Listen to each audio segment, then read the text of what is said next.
I think the lesson we are learning at the moment is that a fixed cap might be the wrong way to set up the ETS from the very beginning. So we see that a massive oversupply will reduce prices in the market, will hamper to incentives for reducing emissions.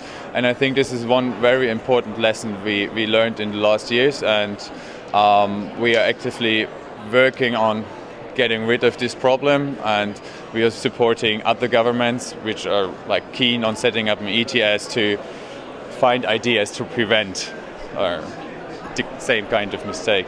Sure, but it's been interesting within Europe. There's a wide range of voices, and some, like Poland, have been fiercely opposed to elements of the trading scheme, wanting perhaps more allowances. Do you think has Europe been too generous to big emitters?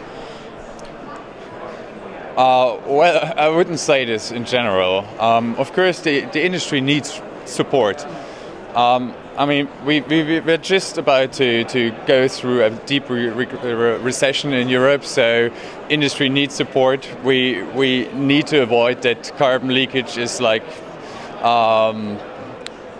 taking place in Europe. So I think we need to find a good solution for all of us, and not just for really influential countries which are doing well at the moment. So I can understand the Polish, and but what is the biggest effort we have to take now is to repair the problem that the system we made or we established, and to step a step further. To get a step further and to provide incentives again to reduce the emissions.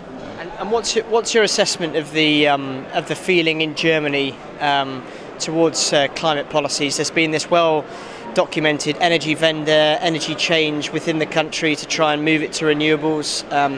There do seem to be problems about more investments in coal. What's the general feeling within the country over the energy choices that people are sort of making? Well, it's a good question. You have to differentiate a bit. Industry is facing decreasing energy prices at the moment. At the exchange, energy prices are decreasing. For the public, the energy prices are increasing at the moment. So you have to differentiate that a bit. In general, I think the Germans are really keen on doing something towards climate change, and to be a leader in this regard.